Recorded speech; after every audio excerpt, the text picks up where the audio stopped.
Maravilloso el Dios Todopoderoso que reina desde su trono sempiterno y nos permite de una u otra manera contemplar su gloria. Levántate en esta mañana y alaba a este Dios que es tres veces santo, que no hay nadie como Él, que es un Dios misericordioso, es un Dios compasivo y perdonador y sobre todo es un Dios de amor. No olvides, Él te ama. Dios te bendiga grandemente en esta maravillosa y preciosa mañana. Estamos en el libro de Hechos de los Apóstoles, en el capítulo 15. Vamos a leer a partir del versículo 13. Recomiendo leerlo hasta el 35. No voy a leerlo hasta allá, pero quiero que lo lean hasta el 35 en su devocional. La palabra de Dios dice así: y cuando ellos callaron, Jacobo respondió diciendo: varones hermanos, oídme. Simón ha contado cómo Dios visitó por primera vez a los gentiles para tomar de ellos pueblos para su nombre. Y con esto concuerdan las palabras de los profetas, como está escrito: después de esto volveré y reedificaré el tabernáculo de David que está caído, y repararé sus ruinas, y lo volveré a levantar, para que el resto de los hombres busque al Señor, y todos los gentiles sobre los cuales es invocado mi nombre, dice el Señor, que hace conocer todo esto desde tiempos antiguos. Por lo cual yo juzgo que no se inquiete a los gentiles que se convierten a Dios, sino que se les escriba que se aparten de las contaminaciones de los ídolos, de fornicación, de ahogado y de sangre. Porque Moisés desde tiempo antiguo tiene en cada ciudad quien lo predique en la sinagoga, donde he leído cada día de reposo. Entonces pareció bien a los apóstoles y a los ancianos con toda la iglesia elegir de entre ellos varones y enviarlos a Antioquía, con Pablo y Bernabé, a Judas, que tenía por sobrenombre Barsabás, y a Silas, varones principales entre los hermanos, y escribir por conducto de ellos los apóstoles y los ancianos y los hermanos a los hermanos de entre los gentiles que están en Antioquía, en Siria y en Cilicia. Salud. Voy a saltarme hasta el versículo 27. Así que enviamos a Judas y a Silas, los cuales también de palabra os harán saber lo mismo, porque ha parecido bien al Espíritu Santo y a nosotros no imponeros ninguna carga más que estas cosas necesarias, que os abstengáis de lo sacrificado a los ídolos, de sangre, de ahogado y de fornicación, de las cuales cosas, si os guardareis bien haréis, pasadlo bien. Que Dios bendiga su santa y preciosa palabra. Insisto, recomiendo leer hasta el versículo 35 de este texto. Bueno, mis amados, hay una asamblea, un concilio, donde se pretende llegar a algunos acuerdos frente a algunos temas importantes de la doctrina de la fe. Es una iglesia naciente, es una iglesia que está surgiendo. Y aunque ya lleva varios años, todavía hay cosas que no estaban muy claras. Y entre ellas el tema de la circuncisión. Y están en esa discusión, sin duda alguna. Y en ella se llega a entender que los gentiles no tienen que circuncidarse para poder realmente ser salvos. Ya lo había compartido en el audio anterior. ¿Sabe qué me sorprende a mí de todo esto? El problema ni siquiera era la circuncisión. Yo creo, siento, percibo que estando de por medio la circuncisión como la gran excusa para oponerse a la conversión de los gentiles. Bueno, el pueblo de Israel y ya para este tiempo el pueblo judío consideraban que ellos eran los elegidos, consideraban que solamente ellos podían ser salvos. De hecho, creían que Dios solamente les pertenecía a ellos. como si Dios le perteneciera a alguien. Dios no le pertenece a nadie. No sé si entendió esto. Claro, ellos son el pueblo elegido por Dios, el pueblo de Israel, el pueblo judío es una tribu maravillosa elegida por Dios. Pero ¿cuál era el propósito de su elección? Allí está el punto álgido. El propósito de la elección de Dios para con este pueblo, para con esas 12 tribus, y específicamente en este caso para con la tribu de Judá, era que ellos llevaran el testimonio de Dios doquiera que fueran. Era que ellos como pueblo, como nación, se convirtieran en heraldos, no solo de la ley, sino de la gracia del Dios Todopoderoso.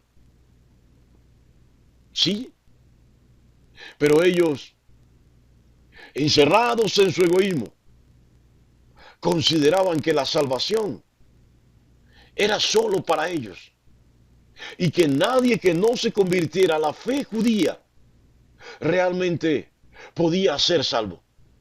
Pues aquí tenemos otro punto, y es que están los gentiles no convirtiéndose a la fe judía, pero sí a la fe en un judío. No sé si entendió también eso. Ellos no se estaban convirtiendo al judaísmo, que era la religión predominante en medio del pueblo judío. Ellos se estaban convirtiendo, el pueblo gentil, el pueblo no judío se estaba convirtiendo a la fe en Jesucristo. Sí.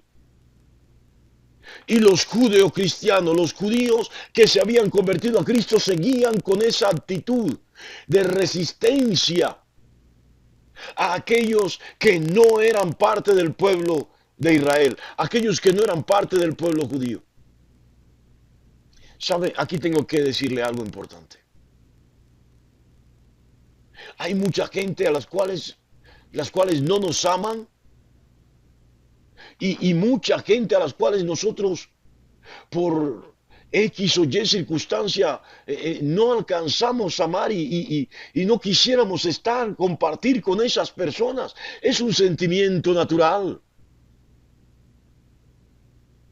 Pero ¿por qué tengo que molestarme yo porque alguien se convierta a Jesús? Óigalo bien, usted y yo somos instrumentos de Dios para que los que no conocen a Jesús lo conozcan. Somos esos heraldos, somos esos mensajeros. No podemos convertirnos o levantarnos como opositores a que otros tal como nosotros, tal como nuestras familias han conocido al Señor, también le conozcan. Sí, aunque parece extraño, raro y como inventado, todavía hay, al estilo de los judíos, con rasgos fariseicos, todavía hay en la iglesia personas que no quieren ver la conversión de otros. No sé por qué le hicieron daño, porque no son de sus afectos, o qué sé yo. Bueno, tal vez tengas temor de que ellos vivan una fe más real, más profunda, y que tú. Tal vez ellos, al convertirse realmente, sean un ejemplo de vida a seguir. Y qué maravilloso sería esto. Pero no te conviertas tú en una barrera, en un impedimento, en un opositor, opositora para que aquellos que no te aman o aquellos que tú no amas conozcan a Jesús. Óyelo bien, Dios no hace acepción de personas. Por eso Jesús lo dijo, amad a vuestros enemigos. Y esto fue difícil y es difícil de entender y de aceptarlo. Pero la gracia de Dios es para todo aquel que quiere recibirla. Porque la misma palabra dice, donde abundó la gracia, perdón, donde abundó el pecado, sobreabundó la gracia. Así que así como has sido arropado por esa gracia, esa persona que te hirió, que te hizo daño, que te ofendió, que te maltrató, que te ultrajó, que te humilló, que te pisoteó, que te menospreció, esa persona también merece escuchar el mensaje del Evangelio. Merece escuchar la palabra de Dios. ¿Y por qué no decirlo? Si así lo acepta, bienvenido sea a los caminos del Señor. Aunque tú no estés de acuerdo, Dios ama también, así como a ti, ama a estas personas. Y así como tú has sido perdonado, ellos también son perdonados. Sí, mi amado. Bueno, avancemos un poco. La discusión estaba un poco subida de tono. Interviene Santiago, el hermano de Jesús. Lo hace de manera escritural, es decir, apoyándose en las sagradas escrituras, en la Tanakh, en el Antiguo Testamento. Pero lo hace con suavidad. No lo hace con la brusquedad de las palabras que suelen irritar a los demás, que exasperan a los demás, que provocan a la ira. No, lo hace guiado por el Espíritu Santo, pero con suavidad, con serenidad y con la paz. Óigalo bien, que suelen usar los hombres y mujeres llenas de la sabiduría del Altísimo. Y las palabras de Santiago son muy puntuales. Pero antes de continuar con esas palabras, me estaba pasando algo importante. Cuando usted quiera orientar, dirimir unas diferencias en su hogar, en su trabajo, y por qué no decirlo en la congregación, sea usted un verdadero líder. Un verdadero líder no es el que grita, no es el que se impone, es el de los consensos, es el que llega a acuerdos, es el que cede un poquito para que los demás también cedan y podamos ser juntos. Óigalo bien, sea usted de lo que usa de las palabras tiernas y suaves, no negando la verdad, no enfatizando en la mentira, pero sí con la ternura, con la suavidad, con la serenidad y con la sabiduría que suelen tener los hijos, las hijas del Altísimo. Finalmente, mis amados, ellos envían esta carta a las iglesias que se habían fundado, que había fundado Pablo, Bernabé y otros. Sí, esas iglesias que eran de miembros no judíos. Y le dicen, ustedes no tienen que cumplir con los 613 mandamientos. Ustedes no tienen que cumplir con la ley de Moisés. Ustedes tienen que creer en Jesús. Pero una cosa demandamos, es que dejen, apártense de toda forma y expresión de idolatría. Sí, apártense de la idolatría.